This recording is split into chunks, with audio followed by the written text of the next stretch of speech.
আসসালামু আলাইকুম। BSL agro YouTube চ্যানেলে আপনাদের সবাইকে স্বাগতম জানাচ্ছি। শসা বাংলাদেশের একটি জনপ্রিয় সবজি যা সালাদ, তরকারি ও আচার তৈরিতে ব্যবহৃত হয়। এটি চাষ করতে কম সময় লাগে এবং সঠিক পরিচর্যা করলে ভালো ফলন পাওয়া যায়। তবে লাভবান হতে হলে সঠিক জাত নির্বাচন, পরিচর্যা ও বাজার ব্যবস্থাপনা জানতে হবে। শসার জনপ্রিয় জাত ও ফলন। শসার বিভিন্ন উন্নত জাত রয়েছে যেগুলো চাষের উপযোগী এবং বেশ উৎপাদনশীল। উন্নত জাতসমূহ: দেশি জাত স্থানীয়ভাবে পাওয়া যায় তবে ফলন কম হয়। হাইব্রিড জাত উচ্চ ফলনশীল ও রোগ প্রতিরোধ ক্ষমতা বেশি। বাড়ি শসা 1, বাড়ি শসা 2, বিজয়, মুক্তা, রূপসী হাইব্রিড 777, আজাদ হাইব্রিড। ফলন সাধারণত প্রতি বিঘায় 15 থেকে 20 টন শসা পাওয়া যায়, যা জাতভেদ ভিন্ন হতে পারে। হাইব্রিড জাতগুলোতে ফলন বেশি এবং বাজার মূল্য ভালো পাওয়া যায়। শসা চাষের সঠিক নিয়ম: শসার ভালো ফলন পেতে হলে কিছু গুরুত্বপূর্ণ বিষয় মেনে চলতে হবে।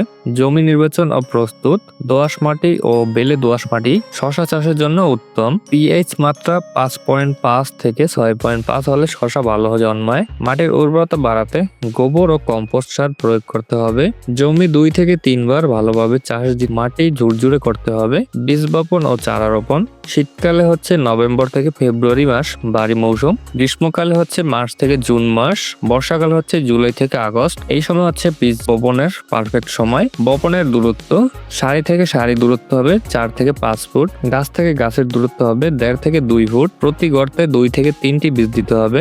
সার ও পানি ব্যবস্থাপনা: সারের পরিমাণ প্রতি বিঘায় গোবর বা কম্পোস্ট সার 2 টন দিতে হবে। ইউরিয়া দিতে হবে 70 থেকে 80 কেজি। টিএসপি দিতে হবে 40 থেকে 50 কেজি। এমওপি দিতে হবে 45 থেকে 50 কেজি। সার প্রয়োগ: জমির প্রস্তুতির সময় গোবর ও টিএসপি সার দিতে হবে। চারা বড় হলে ইউরিয়া ও এমওপি সার প্রয়োগ করতে হবে। সেচ ব্যবস্থাপনা: শসা গাছ বেশ পানি পছন্দ করে, তাই প্রতি 7 থেকে 10 দিন পর পর পানি দিতে হবে। বর্ষার সময় অতিরিক্ত পানি নিষ্কাশন করতে হবে।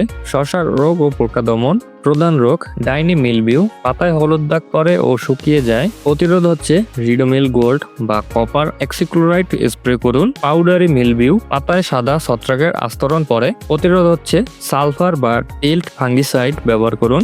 মোজাইক ভাইরাস, পাতায় রং ফ্যাকাশে হয়ে যায়, গাছ দুর্বল হয়ে পড়ে। প্রতিরোধ রোগমুক্ত বীজ ব্যবহার করুন ও পোকা নিয়ন্ত্রণ করুন। পোকা নিয়ন্ত্রণের জন্য ফ্রামন ফাঁদ ব্যবহার করুন।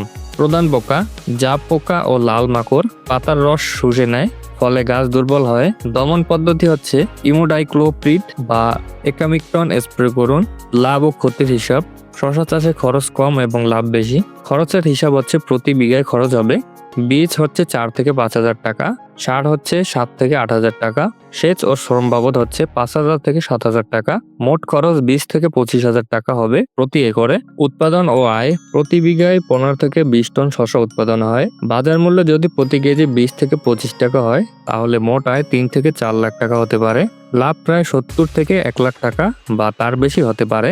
বাজারজাতকরণ ও বিক্রয় কৌশল: শসা সকালবেলা বা বিকেল বেলা তুলে বাজারজাত করলে ভালো দাম পাওয়া যায়। পাইকারদের কাছে বিক্রি না করে সরাসরি স্থানীয় বাজার বা সুপার শপে বিক্রি করলে বেশ লাভ পাওয়া যায়। অনলাইন ও সামাজিক মাধ্যমে বিজ্ঞাপন দিয়ে বিক্রির সুযোগ আছে। সঠিক পরিকল্পনা ও পরিচর্যা করলে শসা চাষ খুবই লাভজনক হতে পারে। উন্নত জাত নির্বাচন, রোগবালাই দমন ও সঠিক সময় বাজারজাতকরণ করলে কৃষকরা ভালো আয় করতে পারে। শসা চাষের উপযুক্ত সময় এখনই, তাই দেরি না করে পরিকল্পনা করুন ও চাষ শুরু করুন। তো আপনারা যদি কেউ আমাদের চ্যানেল নতুন হয়ে থাকেন তাহলে অবশ্যই আমাদের চ্যানেলটিকে সাবস্ক্রাইব করে রাখুন। আমাদের চ্যানেলে কৃষিভিত্তিক এবং ফার্ম ভিত্তিক সকল ধরনের তথ্য দেওয়া হয়ে থাকে। তো সেগুলো পেতে হলে অবশ্যই আমাদের চ্যানেলটিকে সাবস্ক্রাইব করে সাথে থাকা বেল আইকনটি বাজিয়ে রাখুন। ধন্যবাদ।